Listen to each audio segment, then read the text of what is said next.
मैं डॉक्टर कमलकांत सक्सेना वैज्ञानिक विश्लेषणगत शाश्वत धर्माध्यात्म शीर्षक के तत्वाधान में सुनने वालों का स्वागत करता हूं तथा नमस्कार करता हूं।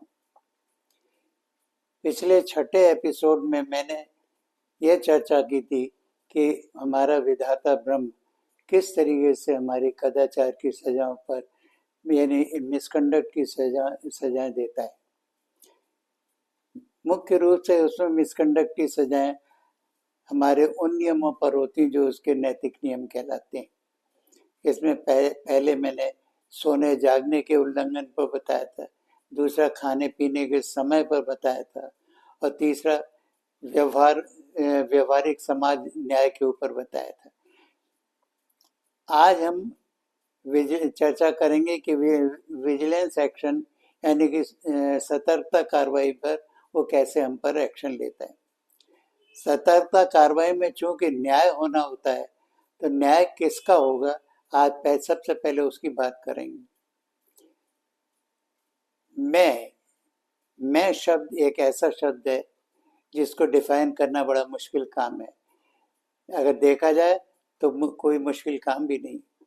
सब समझते हैं कि मैं आत्मा को कहते हैं, आत्मा का ही नाम मैं है, जबकि ऐसा नहीं।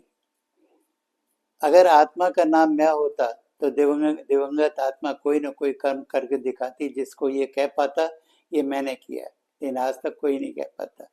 शरीर जो पार्थिव शरीर, किसी ने भी आज तक ही नहीं कहा ये काम मैंने किया। केवल एक जीव योनि में जब मनुष्य का बनाता है, मनुष्य इसलिए कह पाता है क्योंकि उसके पास विवेक है, और जो विवेक से वो काम करता है इसीलिए कहता है ये काम मैंने किया। तो मैं शब्द का उपयोग केवल व्यक्ति कर सकता है, न शरीर न आत्मा। यही कारण है कि विवेक से जब मनुष्य काम करता है तो उसका स्वयं का काम होता है। तभी तो कहता है मैं खाना खा रहा हूँ तो कोई अहम थोड़ी कर रहा है, मैं स्कूल जा रहा हूँ कोई अहम थोड़ी कर रहा है। लेकिन अहम शब्द ही केवल मैं के लिए आता है, घमंड के लिए नहीं। घमंड के लिए जो होता है वो अहंकार कहलाता है। अहंकार का मतलब होता है अहम के लिए किया जाने वाला कार्य, अहम को उत्साहित करने के लिए किया जाने वाला कार्य, उसी में जिसमें इसके प्रति आदमी अभिमान करता है। अभिमान माने होता है अपने मान के लिए अभिनय करना, नाटक करना, अभिमान उसको कहते हैं। यही अभिमान स्वरूप ही मनुष्य अहंकार करता है। इसलिए हम जीवन में अपने जो भी काम करते हैं जिसके लिए हम कहते हैं कि ये मैंने किया, तो जब मैंने किया तो कर्म मेरा हो गया। अब उस कर्म पर न्याय तो होना ही होना है, क्योंकि हम कर्म कर रहे हैं उसके विधान के अंतर्गत जिसने हमें धरती के दफ्तर पर अस्तित्व दिया है। ठीक उसी तरह से जैसे एक व्यवसायी अपने दफ्तर में कर्मचारी को अस्तित्व नियुक्ति देकर अस्तित्व देता है, फिर उससे आशा करता है कि वो मेरे नियम पर चले और मेरे उद्देश्य की पूर्ति के लिए कर्म करे। जो व्यक्ति नियम का उल्लंघन करता है उसे कदाचार की सजा मिलती है, और जो उसके उद्देश्य का उल्लंघन करता है उसे विजिलेंस एक्शन दिया जाता है। कदाचार की सजा चूंकि नियम के उल्लंघन में वो नौकरी में रहते हुए भोगनी पड़ती है, और हमारे विधाता अस्तित्वकर्ता ब्रह्म के विधान के अनुसार हमारा जन्म से लेकर डेथ तक का नौकरी पीरियड है, जो कि सजा इसकी सजा जो कदाचार की वो हमें अभी मिलेगी। लेकिन विजिलेंस एक्शन तब लिया जाता है जब गलतियां पाने के बाद उसको नौकरी से अलग करके फिर कस्टडी में रख के सजा उसको दी जाती है। तो हमारा विधाता ब्रह्म भी इसी तरीके से हमें सजा देगा। हमें पहले जीवन में, दफ्तर वाले जीवन में यानी जीवित योनि को खत्म करे, जीव को खत्म करेगा, और उसके बाद न्याय करेगा, और न्याय के बाद तब हमें दोबारा अस्तित्व देकर हमारा सजा या पुण्य के पुरस्कार का पात्र बनाएगा।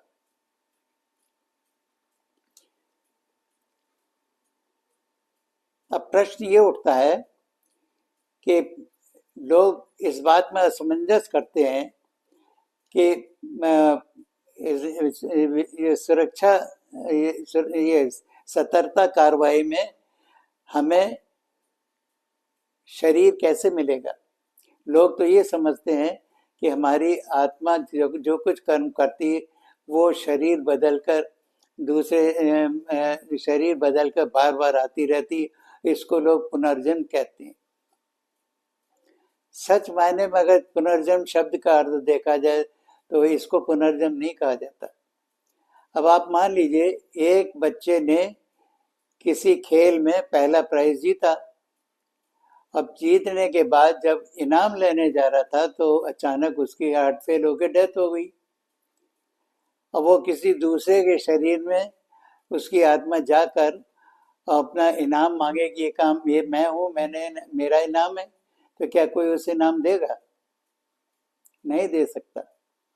या वो अगर किसी का मर्डर करके आके उसकी डेथ हो गई दूसरे शरीर में आए तो क्या उसको कोई अरेस्ट करेगा?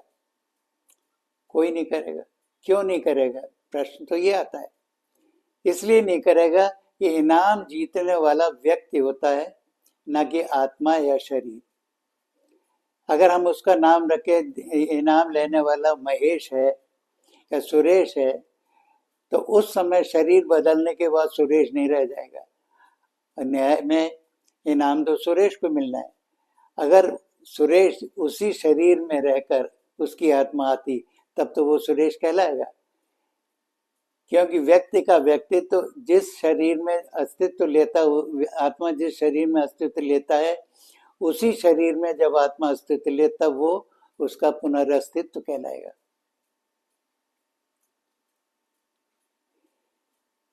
यही कारण है कि पुनर्जन्म का अर्थ ही अलग होता है। क्या अर्थ होता है? जैसे हम कहते हैं पुनर्विवाह। पुनर्विवाह का मतलब होता है कि एक व्यक्ति जिसने एक विवाह कर लिया हो वो दोबारा विवाह करे तब वो पुनर्विवाह कहलाएगा। लेकिन क्या एक व्यक्ति विवाहित व्यक्ति डेथ पाकर किसी जवान कुंवारे व्यक्ति में अपना वस्त्र बदल कर आ जाए और शादी करे तो क्या उसको पुनर्विवाह कहा जाएगा? नहीं कहा जाएगा। लेकिन पुनर्विवाह तभी कहा जाएगा मृतक व्यक्ति भी जब अपनी आत्मा के साथ उसी शरीर को धारण करे जिसको उसने त्यागा था, तब वो उसका पुनर्विवाह कहलाएगा। एक शब्द होता है पुनर्वास।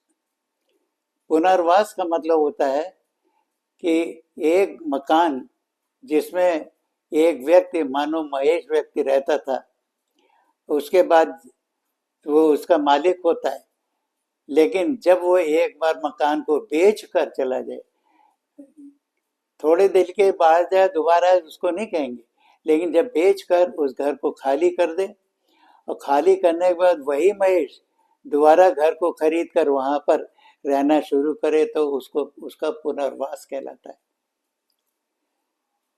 मतलब वास पुनः उस व्यक्ति का जिसने घर छोड़ा था। हमारा शरीर उसी मकान की तरह और आत्मा उसी घर के व्यक्ति की तरह। तो आत्मा जब घर को छोड़ मकान रूपी शरीर को छोड़कर जाती है और जब तक वो उसी शरीर को धारण ना करे तब तक उसका व्यक्ति का व्यक्तित्व बना नहीं रह पाता है ना। और जब अपने उसी मकान को उसी शरीर रूपी मकान को धारण करेगी तभी वो उसका पुनर्जन्म कहलाएगा। इसीलिए जो सतर्कता कार्रवाई की सजा है वो पुनर्जन्म के उपरांत दी जाती है, लेकिन पुनर्जन्म उस तरीके नहीं होता जिस तरीके से लोगों की मान्यता है। अब आज हम ये बताएंगे पुनर्जन्म में किस तरीके से उसको दंड दिया जाता है। मैंने पहले भी बताया था कि सृष्टिकर्ता ब्रह्म ने दो तरह की सृष्टियां बनाई, एक दिखाई पड़ने वाली, एक न दिखाई पड़ने वाली, और दोनों को वो अपनी तरह जो कि उनका मालिक है इसलिए दोनों को किसी भी तरीके से उपयोग में ला सकता है। पहला उपयोग बताया था कि आत्मसात करके, जो कि ब्रह्मांड में जब रचना की है तो दोनों सृष्टियों को आत्मसात करके उसने भेजा। और फिर दोनों दूसरा का है उपयोग है कि वो दोनों को योग के साथ भेज सकता है, जिसके लिए उसने जीवों की रचना की। जब तक ये योग बना रहता है जीव जिंदा रहता है, जब ये योग खत्म हो जाता है आदमी व्यक्ति खत्म हो जाता है। अब तीसरा है कि आत्मा को शरीर के हवाले करके दे सकता है, मतलब आत्मा शक्ति को प्रकृति के हवाले करके दे सकते हैं, यानी प्रकृति को आत्मा का मालिक और आत्मा को प्रकृति का दास बना के दे सकता है। ऐसी कंडीशन में क्या होगा, जब आत्मा प्रकृति की दास होगी तो शरीर प्रकृति रूपी शरीर उसको छोड़ेगा नहीं, जब तक नहीं छोड़ेगा जब तक कि वो इजाजत नहीं देता। यही कारण है कि जब व्यक्ति को सजा के लिए नरक में भेजा जाएगा तो वहां उसका शरीर आत्मा को छोड़ेगा नहीं, और शरीर के माध्यम से ही दंड की प्रक्रिया होती है, क्योंकि दर्द उसी में ही मिलता है जब शरीर के माध्यम से दंड मिले। इसीलिए तो मनुष्य के शरीर में जब चोट लगती तब दर्द होता है, तो वो उसी से बचने की कोशिश करता है। दर्द केवल दंड का ही नहीं समझिए, जितने भी जीव हैं संसार में उन जीव उनको वो केवल अपने उनका सबसे बड़ा सत्य दर्द ही होता है, जिसके डर से वो हमेशा जिंदगी भर भागते रहते हैं। एक छोटा सा कीड़ा भी उसको छू लीजिए तो दर्द के डर से वो भी सिकुड़ जाता है। ये दर्द या शारीरिक सुख चूंकि मन जीव के अतिरिक्त किसी को भी किसी भी अस्तित्व को नहीं मिलता, इसीलिए सब ये इस बात को कहते हैं कि देवता भी मनुष्य शरीर पाने के लिए उद्वेलित रहते हैं, मतलब इच्छुक रहते हैं, क्योंकि उनको आत्मा का आनंद और दुख तो मिलता है, लेकिन सुख और दर्द नहीं मिलता क्योंकि शरीर नहीं होता। अब शरीर चूंकि हमारे पास है इसलिए दंड का प्राविधान हम ही लोगों के लिए और किसी अस्तित्व के लिए नहीं। अब जब हमारे कर्मों का विवरण होगा, कर्मों का न्याय होगा, उस समय जब हमें सजा दी जाएगी तो हमारे आत्मा को शरीर के हवाले करके, यानी कि शरीर को आत्मा का मालिक बना करके नरक में भेजा जाएगा, जहां कितनी भी यातना दी जाए शरीर आत्मा को छोड़ेगा नहीं, और आत्मा को शरीर के दर्द की अनुभूति तब तक करनी पड़ेगी, जिंदा रहेगी करनी पड़ेगी, क्योंकि वहां उसको डेथ नहीं आएगी। यही वजह अगर भागवत में किसी ने चित्र सहित नरकों को देखा हो तो देखा होगा आदमी को घी में तेल में तला भी जा रहा है मगर फिर भी हाथ उठा के है ना अपनी दुआएं मांगता जीवित होने की। उसके शरीर के टुकड़े टुकड़े हो जाते हैं फिर भी हाथ उठा के अपने जीवन की रक्षा मांग रहा है, दर्द के दूर करने की। तो सबसे बड़ी चीज ये है कि इंसान चूंकि दर्द से ही जीवन भाग रहा है और जीवन भर भागते हुए जीवन का अपना बिता रहा है ना, हर समय अपने जीवन से दर्द से सुरक्षा पाने की कोशिश कर रहा है, इसीलिए अपने जीवन में सुख समृद्धि की कामना करता रहता है, और जरा भी दर्द की चीज आती तो वो परेशान हो जाता है।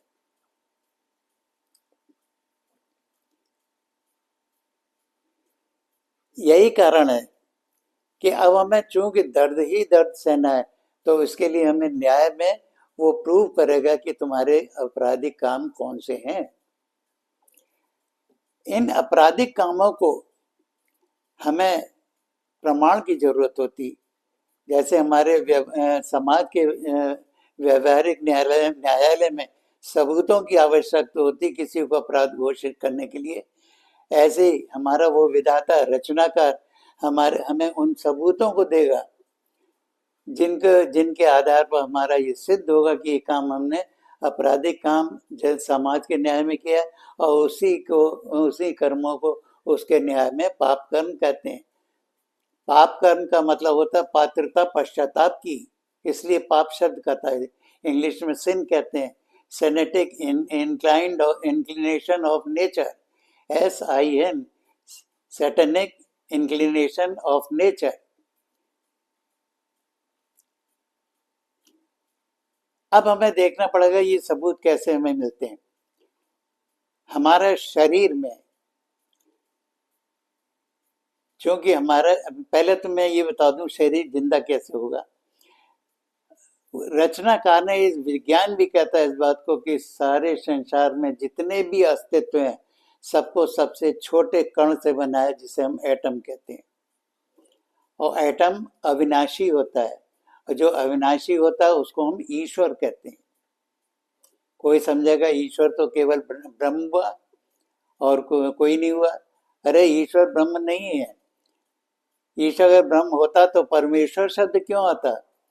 ईश्वरों में परम, तो इतने सारे ईश्वर कहाँ से, अगर ब्रह्म एक ही ईश्वर है? इसलिए होता है कि ब्रह्म के अलावा बहुत से ऐसे अस्तित्व होते हैं जो उपादान अस्तित्व होते हैं, जिनका अस्तित्व तब तक होता है जब तक कि कर्म पूरा ना हो जाए। वो होता है उद्देश्य, व्यक्ति का उद्देश्य। जब तक उद्देश्य पूरा नहीं होता तब तक उसके लिए जितने भी उपादान प्रयोग में किए जाते हैं वो सब उस उद्देश्य के लिए सत्य कहलाते हैं, ईश्वर कहलाते हैं। यही कारण है कि ये ब्रह्म का जो सबसे बड़ा उद्देश्य पूरे ब्रह्मांड को रचने का, उसका उद्देश्य सबसे बड़ा है, इसीलिए उसको परमेश्वर कहा जाता है। ईश्वर शब्द का अर्थ भी हिंदी में सदैव रहने वाला होता है, सदैव अस्तित्व में रहने वाला। ईश्वर का मतलब सदैव अस्तित्व में रहने वाला, इसी का विलोम शब्द नश्वर होता है, नष्ट हो जाने वाला। तो ईश्वर, ब्रह्म नष्ट थोड़ी होता है। इसीलिए इंग्लिश में ईश्वर को ब्रह्म नहीं कहते, इमॉर्टल कहते हैं, और नश्वर को मॉर्टल कहते हैं। मतलब इसी मॉर्टल से मॉर्चरी शब्द बना है कि अस्पताल में जहाँ पर शवों को रखा जाता है, नष्ट हुए शरीरों को रखा जाता है, उसे मॉर्चरी कहते हैं। अब ये शरीर भी उन्हीं एटम से बना हुआ है जो कि अविनाशी है, और आत्मा वो खुद एटम की बनी हुई है। एक एटम की आत्मा एक होती है। तो जब आत्मा एक एटम की होती है, एटम अविनाशी होता है, तो उसको आत्मा को कोई कैसे परेशान कर सकता है, कैसे मार सकता है? इसीलिए तो गीता कहती है कि आत्मा ऐसी होती है जैसे पानी भिगो नहीं सकता, हवा सुखा नहीं सकती, अग्नि जला नहीं सकती, तलवार काट नहीं सकती, क्योंकि वो एटम है।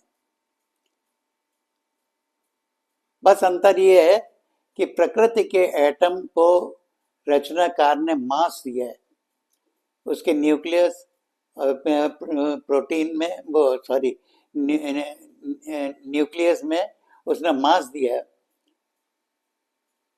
इसीलिए न्यूट्रॉन प्रोटॉन का मास होता है, जिसके कारण वो उसमें भार उत्पन्न होता है। भार के कारण, भार होता है तो प्रकृति तत्व जितने भारी होते हैं वो ग्रेविटी की वजह से नीचे पृथ्वी पर बैठने लगते हैं, और जब पृथ्वी पे की ओर वो गुरुत्वाकर्षण के कारण आकर्षित होते हैं तो दो एटम अकेले कण की अवस्था में नहीं रह पाते।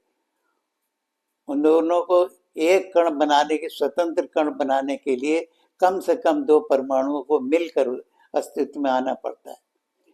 इसीलिए उसको अकेले कण को हम संधि शब्द अण कहते हैं।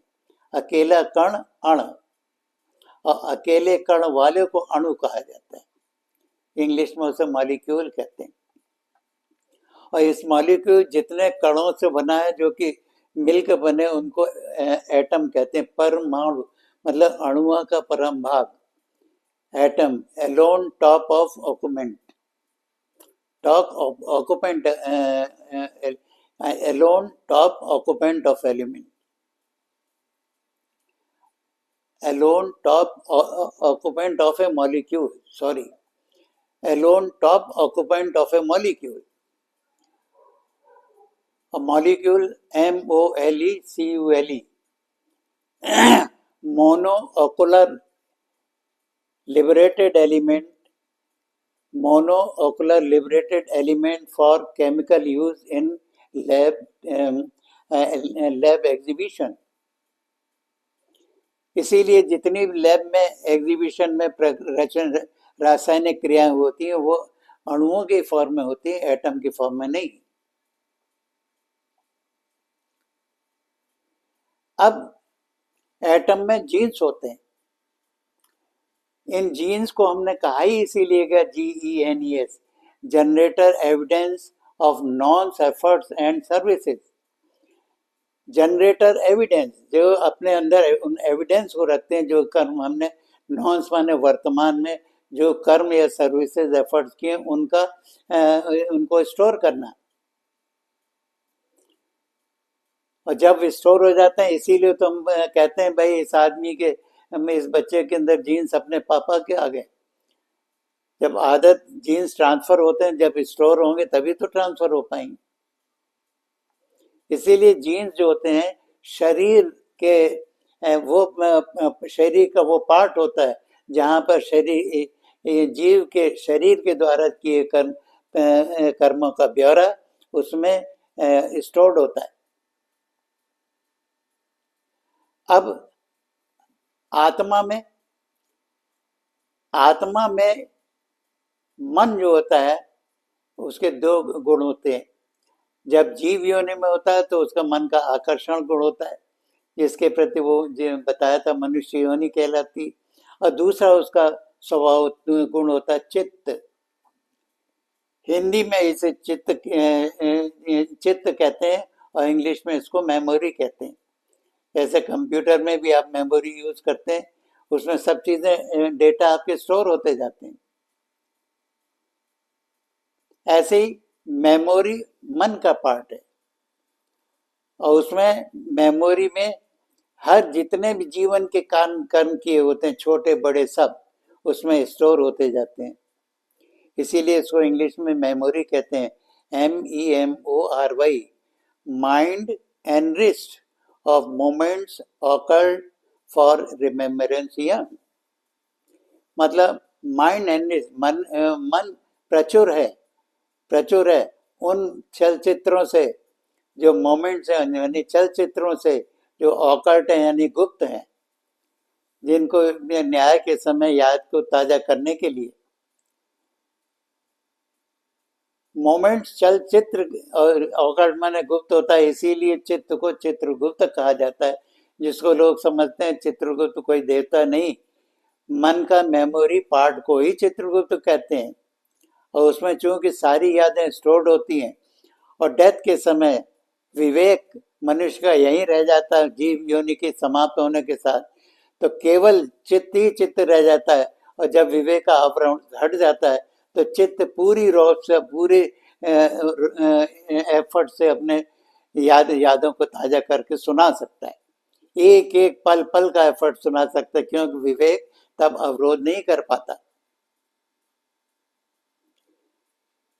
तो दूसरा एविडेंस हमें मन के मेमोरी में मिलता है, आत्मा के अंदर मिलता है। और तीसरा एविडेंस होता है जिसे हम आकाश कहते हैं, वो ब्रह्म का अपना कंप्यूटर होता है जिसकी मेमोरी में फीड होता है। आकाश इसीलिए कहते हैं sky, sky means sacred kingdom yard, वो पवित्र साम्राज्य या पवित्र क्षेत्र जहाँ पर उसका कंप्यूटर वर्क करता है। यानी संसार में जितने भी अस्तित्व हैं सबकी आवाज़, सबकी क्रियाएं उसके रिकॉर्ड में, उसके कंप्यूटर में टेप रहती हैं।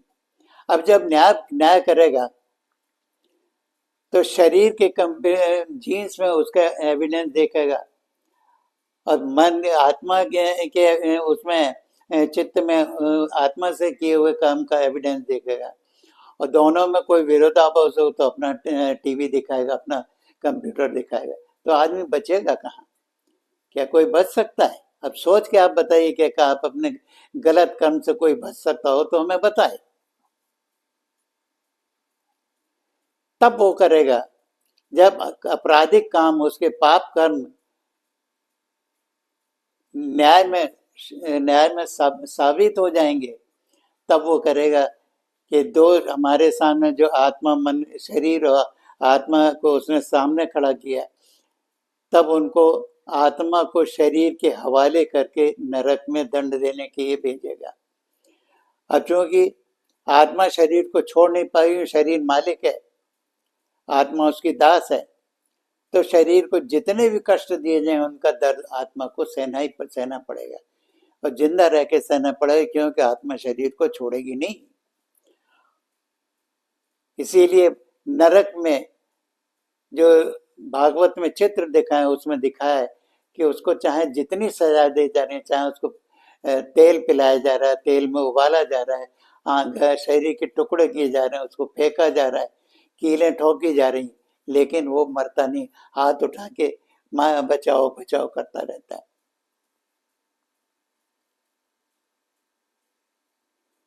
अब ये तो आपराधिक कर्म का था, जिसे हम सिन कहते हैं, सैटेनिक इंक्लिनेशन ऑफ नेचर।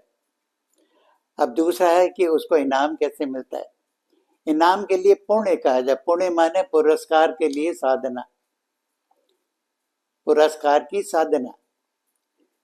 जब पुरस्कार के लिए साधना करता है तो वो व्यक्ति को मोक्ष देता है। मोक्ष शब्द आता है अक्षय मुक्ति का नाम है, मतलब वो मुक्ति जो दर्द के रूप में हर क्षय में आती है, उसे अक्षय मुक्ति कहते हैं। मोक्ष शब्द आया ही अक्षय मुक्ति से, मुक्ति अक्षय का संधि शब्द है ये। इसीलिए मुक्ति अक्षय जब मिल जाती तो हम उसको साल्वेज कहते हैं, मोक्ष कहते हैं, मोक्ष को साल्वेज कहते हैं।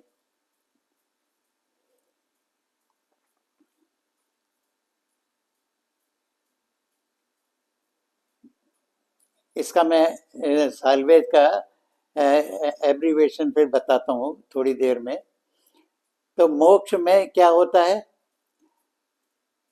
यहाँ उल्टा दिया जाता है कि शरीर को आत्मा के हवाले करके दिया, चौथा पार्ट होता है उसके दोनों का उपयोग करने का, कि शरीर को आत्मा के हवाले करके दिया।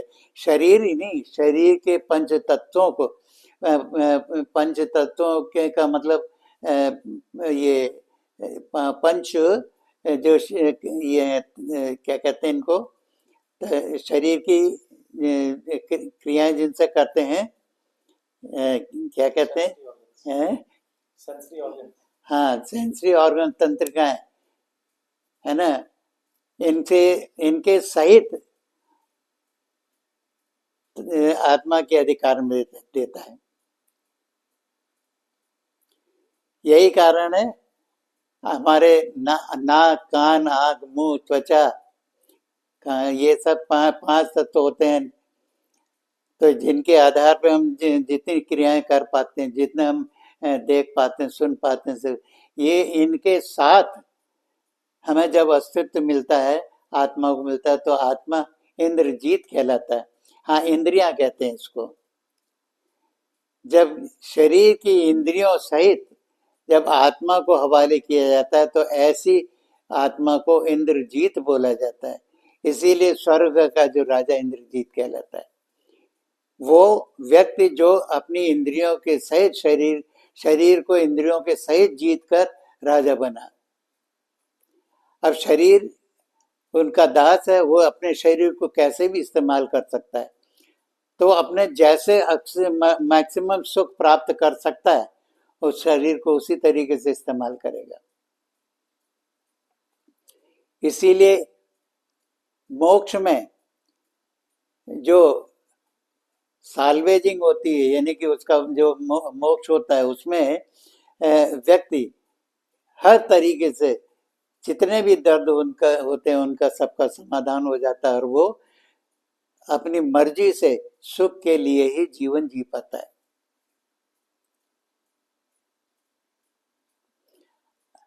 अब मैं आज इसके को यहीं पे विराम दूंगा। अगले एपिसोड में मैं ये बताऊंगा कि स्वर्ग कितने प्रकार के होते हैं और नरक में कितनी अवधि के लिए मनुष्य को या जीवों को दंड देना पड़ता है, दंड दिया जाता है। अब इसको मैं अगले एपिसोड में बताऊंगा। आज का 7वां एपिसोड में यहीं विराम देता हूँ, 7वें एपिसोड में। नमस्कार।